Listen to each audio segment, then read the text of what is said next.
What's up mga kautol? Magandang umaga ho sa inyong lahat. Yan, bali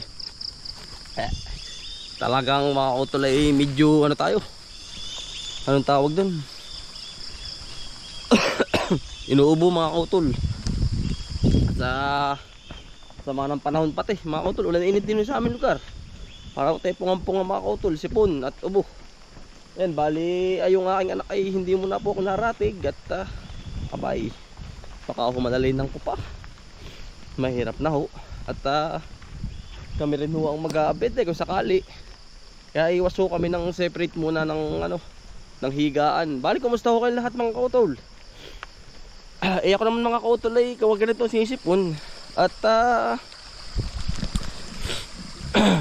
ay para po bang ako'y mainit ang katawan.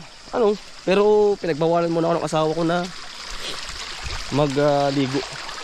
Pero hindi ho ata hindi sasaka mga kautol At tayo pa magbibisit at puputi muna tayo ng talong na kaunti mga kautol. At order ho are. Balik, kumusta na ho kayong lahat mga kautol? Tayo pinatanim po pati ng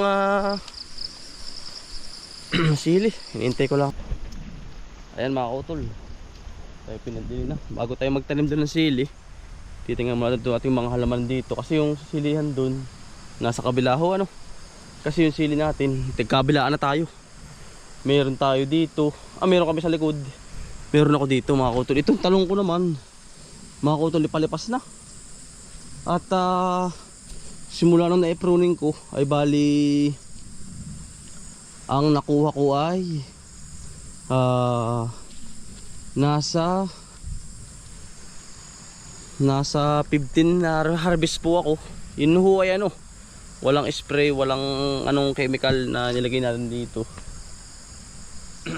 Pero tuloy pa naman ang bulaklak mga kautol.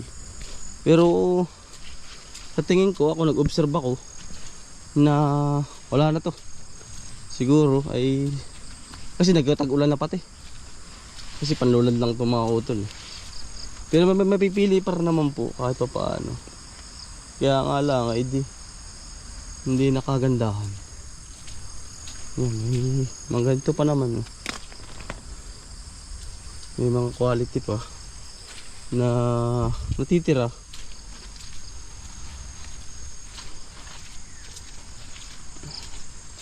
Kasi ilang araw tayo hindi nakasaka mga kautol. Halos dalawa na. Ayan mga kautol, pagkaganda ng ating kamatis. Ayan po aba, Diyos ko po, pagkakapal. Ayan mga kautol ay matatalian pagkaganda po pala ng ating kamatis. Pagkagara. Ayan ibubulaklak na. Bilis na rin. Ay lahat po pala ganyan isang hanay Tapos ito yung mga pasunod ko mga kautol. Malay mo'y makaanuli tayo mga kautol ng magandang presyo. Ano po? Ayan. Talaga mga kautol, ako ay nabibighani bagi mga ganito na halaman. Yan. Alam mo yung mga kautol, ayan yung kanyang bulaklak, quality na. Ayan. Mabilis talaga mag-grow up mga kautol kapag mismong alagang-alaga mo yung halaman. Tapos may kunting dasal galing sa Panginoon at gabay yung pagmamahal natin sa Panginoon at sa halaman mga kautol. Basta wag tayo makakalimot sa ating nasa taas. Ayan, para may gabay ho tayo, konting hingila. Ayan. Ayan po. Maganda. Yan mga kautol, ito yung ating anong tawag dun? Sili. Nung una pa lang natanim na namin. Nabunga na pala pare May bunga na ho. Ayan po yung ating kaibigan. Pare, magandang umaga. Yan, ito naman po pasunod. Kumbagay may pasunggab na ulit tayo. Yan. At yan po. Maganda na magtanim ngayon Bilin na. Kahit di tabunan yung ganyan kumbagay hindi na mainit.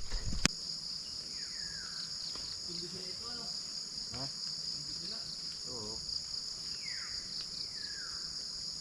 Terno yata sila. Ano? Terno. Oo nga. Si Mandong. Si Baong. Hmm.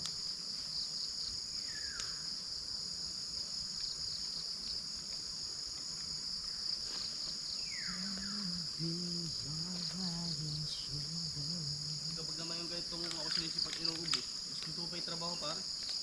Yan. Hindi kapag parang ako nalulupog lalo. Ano ba sa trabaho? Kaya mga magkahiwalay ng higaan. Huwag ba malawin mo yung bata? Lagi yun. Ako'y ayos lang magkasakit. Yung bata, hindi na imit. Hirap yun. Iyak lang yung iyak. Hindi alam yung sakit.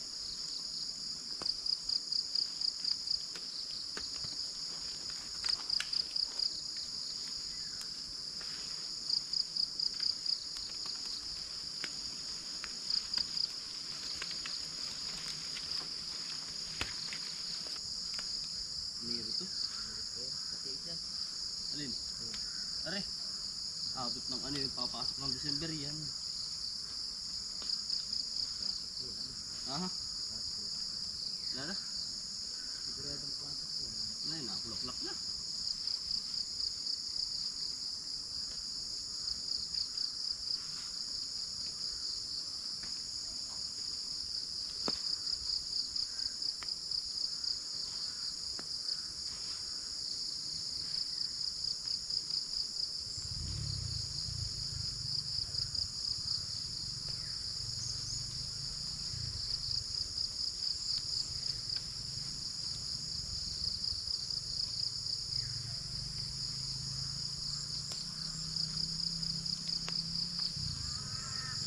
Ha? Wala na.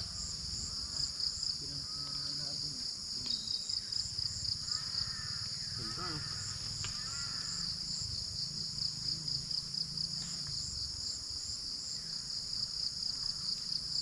Puro ipot eh. Oh.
Parang halos walang mamamatay diyan pare ay.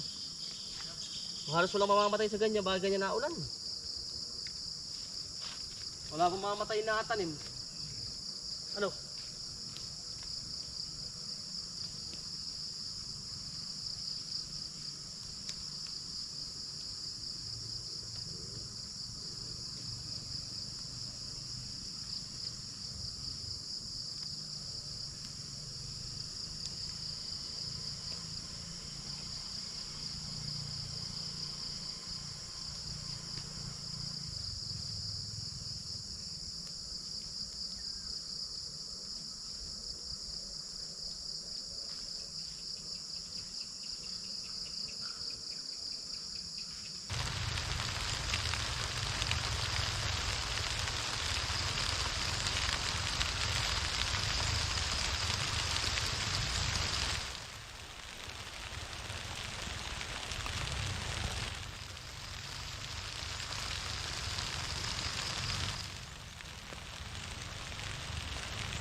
ganda mga kautol. Yung pagkatanim po.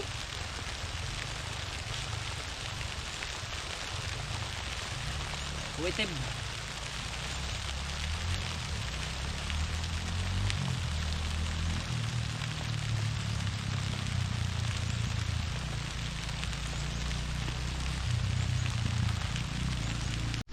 Yan mga kautol, bali yari na po namin taniman. Rin kabaa, kulang ako ng isang tray doon mga kautol. Makabukas na lang yun. Yan, ito po yung mga pahabol. Tapos ari ay siguro yung mga Enero na ang bunga na rin mga kautol, kasi November na ho ngayon. Parang, pero at least may pahabol tayo mga kautol. Na ito, mauuna ito eh. Kasi ito mga kautol, medyo malalago na to. Ayan, may mga bunga na pati na yan o, yan ho, meron na. Ayan, maganda naman yung mga puno. Sa awa ng Diyos naman ay hindi naapektuhan sa hangin. At hindi na rin ano, mga kautol, tawag din, papagawa ko na rin ito. Ayan, gagawa ko na rin namin. May mga bulaklak na ho. Bunga na pala ito. Ang gusto ko lang mga kautol, tatabunan namin na rin ng lupa, kasi nung bumagyo ay naugaho yung puno. Ayan. Papatabon namin niya, papatabunan ko. Kasi ayan, tama mga kautol, meron hong gitik. Kailangan ito ay tabon. Tapos pag-aabonan namin, mas maganda ho mga kautol. Ayan, mas ano siya mas parang uur sa lalo kapag nalabas yung ugat Ayan, yan ho ang tamang proseso ng sili. About my experience, baling lalago na mga kautol lahat. Ayan po, ayan. December na to mga kautol. Sana naman ay hindi umano yung bagyo tumuloy. Pagkadami pong bagyo ay ayan, ayan mga kautol. Ayos na po yan. Mga dami ng bunga pati lusot na to. Ayoko pang talian mga kautol, kasi kapag tinalian ko, ang tendency na yan ay maputol po yung puno mga kautol. Pag ilig, ari nga tinamaan na rin ng laking kahoy. Ay, may bunga na pala to. Bilis naman na rin. Yan ito naman mga kautol, kompleto po sa pataba. Yun nga ang proseso na kailangan po natin gawin, yung paglalagay ng chicken manure at syempre pag-a-apply ng abono. Sinishare ko naman sa inyo mga kautol kung anong magandang abono, Yara mga kautol. Unang attempt natin ng abono. Sa unang bira mga kautol, papalakihin natin itong kanyang puno. Yan, yan po. Ito agad kasi yun ang magpapatibay ng kanyang katawan bago siya magkabunga. Ay yun mga kautol, yari na ho mga kautol. Yan, maraming salamat po sa pagsama. Sipag lang po at syaga, buhay probinsya. Bye, salamat po mga kautol. God bless to all.